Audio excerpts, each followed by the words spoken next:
Assalamualaikum warahmatullahi wabarakatuh. Innal hamdalillah nahmaduhu wa nasta'inuhu wa nastaghfiruh wa na'udzu billahi min shururi anfusina wa min sayyiati a'malina. Man yahdihillahu fala mudilla lahu wa man yudlilhu fala hadiya lahu. Asyhadu an la ilaha illallah wa asyhadu anna Muhammadan 'abduhu wa rasuluh. Segala puji bagi Allah Subhanahu wa Ta'ala yang telah memberikan kepada kita semua kenikmatan, yaitu nikmat iman, nikmat Islam, juga nikmat sehat, yang mana kita bisa dipertemukan kembali di majlis yang insya Allah diberkahi Allah Subhanahu wa Ta'ala. Jamaah Masjid Zaratul Abrar yang diberkahi Allah Subhanahu wa Ta'ala, berdiri saya di sini akan membacakan satu untayan hadis Rasulullah SAW yang bertemakan antara kefakiran dan kekayaan.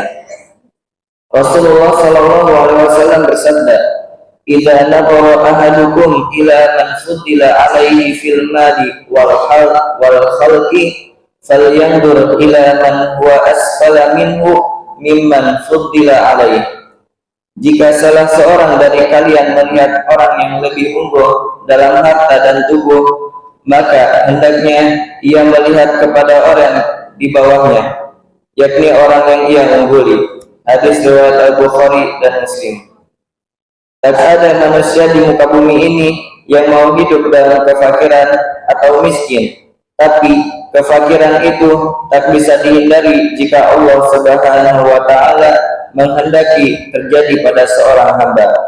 Masalah utamanya adalah bukan menjadi fakir atau kaya, sebab keduanya pun punya risiko yang sama, yakni mempertanggungjawabkan di sisi Allah Subhanahu wa Ta'ala.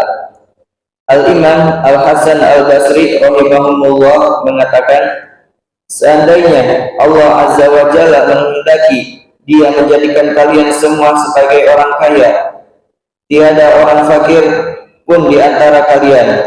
Seandainya Allah Azza wa Jalla menghendaki pula Dia menjadikan kalian semua sebagai orang fakir, tiada seorang kaya pun di antara kalian. Akan tetapi Allah Azza wa Jalla hendak menguji sebagian kalian dengan sebagian yang lain, agar Dia melihat apa yang kalian perbuat. Kemudian Allah Azza wa Jalla menunjuki para hambanya kepada akhlak yang mulia. Jika seseorang dikaruniai oleh Allah harta yang melimpah, maka dia harus mempersiapkan pertanggungjawabannya kelak di hadapan Yang Maha Hisab. Allah Subhanahu wa Ta'ala akan menghisab satu persatu, bahkan sedetail-detailnya dari harta yang dia peroleh, dari mana harta itu diperoleh dan kemana harta itu digunakan.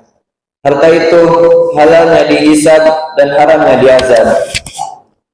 Sebaliknya, jika Allah menghendaki hambanya hidup dalam kefakiran, maka ia pun harus mempertanggungjawabkan tentang kefakirannya kelak di hadapan Allah Subhanahu wa Ta'ala. Apakah dengan ujian kefakiran itu dia mampu bersabar, banyak berdoa dan tawakal kepada Allah yang Maha Kaya lagi Maha Memiliki? Sungguh, Islam telah menyuruh orang-orang fakir sebagaimana Islam menyuruh orang-orang kaya, supaya mereka mendidik jiwa mereka agar menjadi jiwa yang kaya, dengan mengekang nafsunya, mengaturnya sehingga bisa menggapai sifat qanaah dan ridha terhadap pemberian Allah Subhanahu wa Ta'ala. Rasulullah sallallahu alaihi wasallam bersabda, "Ridholah dengan apa yang Allah Azza wa Jalla bagikan untukmu, maka kau akan menjadi manusia terkaya." Hadis riwayat Tirmizi. Jamaah Masjid Zaratul Abrar yang diberkahi Allah Subhanahu wa Ta'ala, sebelum kita akhiri pembacaan hadis ini, alangkah baiknya kita berdoa kepada Allah Subhanahu wa Ta'ala. A'udzu billahi minasyaitonir rajim. Bismillahirrahmanirrahim. Alhamdulillahi rabbil alamin. Hamdan yuwafi ni'amahu wa yukafi'u mazidah.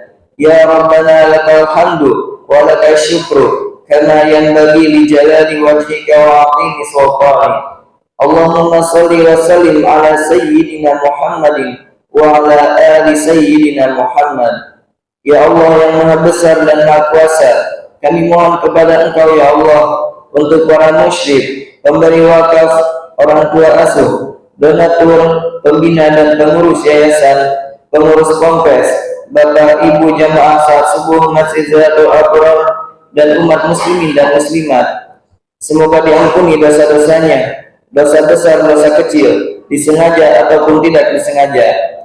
Diberi hidayah agar dapat melaksanakan semua perintah-Mu dan meninggalkan semua larangan-Mu. Diberi kesehatan agar bisa istiqomah dalam melaksanakan ibadah baik yang wajib maupun yang sunnah. Diberi rezeki yang luas dan berkah agar mau berbagi kepada anak yatim dan duafa dan perjuangan Islam. Diberi kemampuan bisa bersabar jika menerima musibah dan pandai mensyukuri kenikmatan. Diberi keturunan yang qurrata a'yun, keturunan yang salih dan salihah. Rabbana atina fid dunya hasanah wa fil akhirati hasanah wa qina adzabannar. Subhana rabbika rabbil izzati amma yasifun wa salamun alal mursalin walhamdulillahi rabbil alamin. Wassalamualaikum warahmatullahi wabarakatuh.